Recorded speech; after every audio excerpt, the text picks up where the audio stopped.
Android 11 is rolling out, and with it comes some new important security and privacy features. I'm one of the lucky ones who got the latest update before the majority of Android users. I own a Google Pixel device with Graphene OS, and Daniel Miquet has been delivering the latest AOSP updates at lightning speed. So let me show you what you might be missing out and why switching to Android 11 is probably the best thing you can do for your phone. Every year, mobile operating systems are making significant improvements in privacy and security, mainly thanks to the growing public interest in data collection and privacy.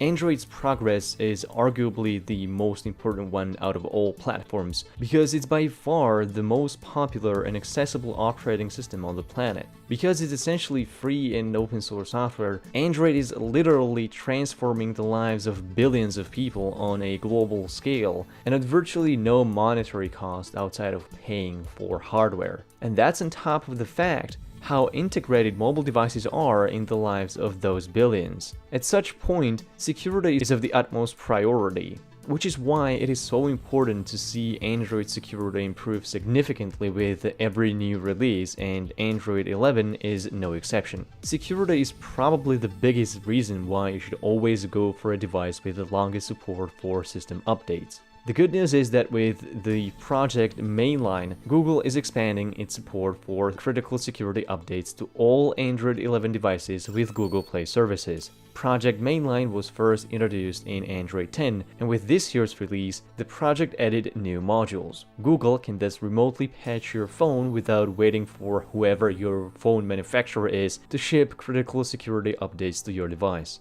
This is a major security improvement as it makes it much harder for hackers to exploit known vulnerabilities in Android. It's a behind-the-scenes feature, but it brings a great benefit to the end user. Another under-the-hood improvement arriving with Android 11 is hardened scoped storage. All apps targeting Android 11 or higher can no longer access data directories of other apps. This is actually an expansion of a restriction introduced in Android 9, where apps were no longer allowed to make their directories world-readable. From Android 11 onwards, apps will only be allowed to access their own app-specific cache files. As with the previous feature, you don't have to do anything to take advantage of scoped storage. It's happening all in the background and it won't notice any effects on usability. It will make it harder for apps like Facebook or TikTok to track what you do inside other apps. They will still see your files and media if you give them the permissions, but they can't even ask you to give them the permissions to see the data of other apps, unless those developers share your data with Facebook willingly behind your back. Now, let's talk about the changes that you are definitely gonna notice.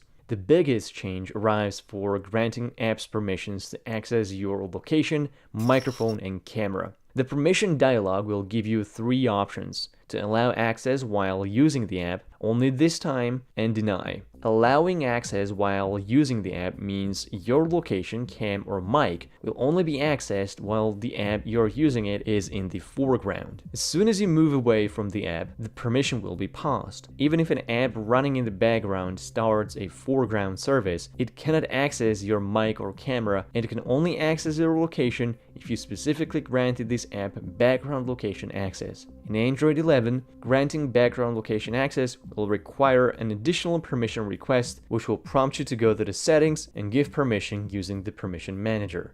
Alongside stricter permission process, Google will be enforcing a new policy in Play Store where developers that want to request background location will have to get a special approval from Google to prevent misuse. I'm not sure what Google may classify as misuse since they are the company with the worst record on location tracking, but my guess is that misuses could be characterized as requesting location without needing it for the app's functionality. Since Android 10, you were able to grant apps one-time permission to access your location. Android 11 expands this granular control to the mic and cam. One-time permission means the app won't have access to your location, mic, or cam the next time you use it. To regain those permissions, the app will have to make a new request. I especially applaud Google for making this move, not only with location but microphones too. Smartphones have been incredibly compromising and dangerous devices precisely for their ability to spy on their users 24/7 and selling it as a feature. Social media were recently flooded with unverifiable claims that phones are listening to you.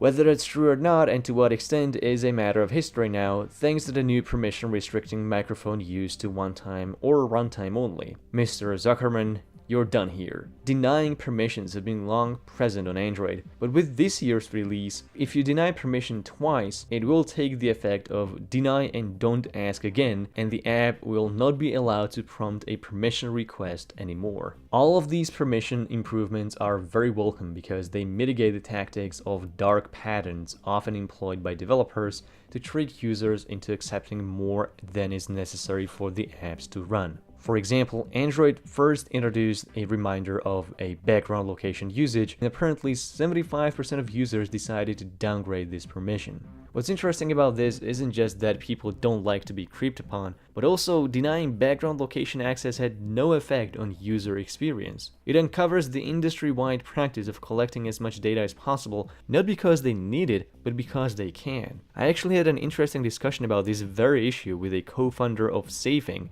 and a former developer of a mobile game that was collecting everything about their users, even if it had nothing to do with the game or its development. It's available on my channel and I highly recommend that you listen to it, as it might open your eyes as to how common abusive data practices really are. And it's really great that mobile platforms are doing something about it. Another cool restriction coming with Android 11 is permission auto reset. Google discovered that most users install over 60 apps on their phone, but only use about a third of them regularly. Android 11 will automatically reset all granted permissions of an app to deny if you didn't use it for an extended period of time. You would be notified about this, and of course the app can request these permissions next time it's used. But again, this is another good move that protects the end user. The best security is the one where the system does most of the job for you, so that there is less space for user error and self-compromise. Android 11 is also making some minor security changes. One is an over-the-air encryption as soon as you update your phone to Android 11,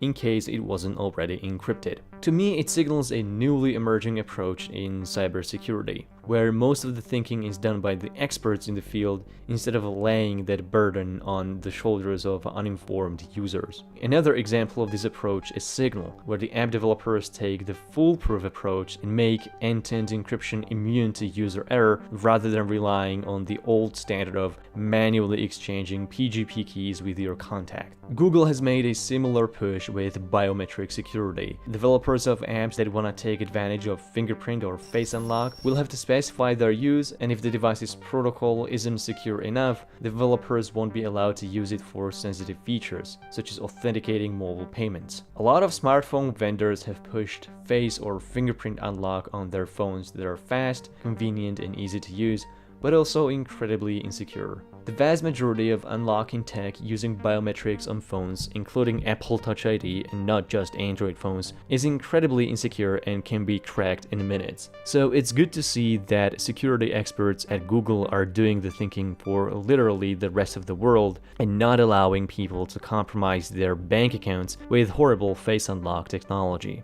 The last security feature that's worth mentioning is Identity Credential API. It's a feature that is supposed to enable things like mobile driving licenses or digital IDs. I have mixed feelings about this one. It does offer some great privacy benefits when, for example, you can use your phone instead of your ID card to prove your age. And with your phone, you could only show them your ID's photograph and the year of birth instead of handing over an ID card with a physical address and other sensitive information. I'm also positive that this can be done in a secure way where your ID credentials only stay on your phone, completely offline and inaccessible to other apps. It could only be uncovered under your control. My only worry for now is that we are kind of opening the Pandora box, and in the age of blatant contact tracing and national security fear-mongering, I fear that once this digital ID tech is fully available, people won't resist the temptation to abuse it for the expansion of the surveillance state. As of right now, this feature is only at an API level, so there are no apps currently in place and it's not tied to any information about you. It's just a piece of code sitting there waiting to be used by someone with a clever idea. For now, I'm definitely happy to always be using the latest version of Android on my Graphene OS. With no Google apps and services, it's the most secure and private mobile device you can get. And don't let anyone tell you otherwise. Thank you for watching. Help this video by liking and commenting, subscribe and join my channel, or support me on Patreon. Have a good one.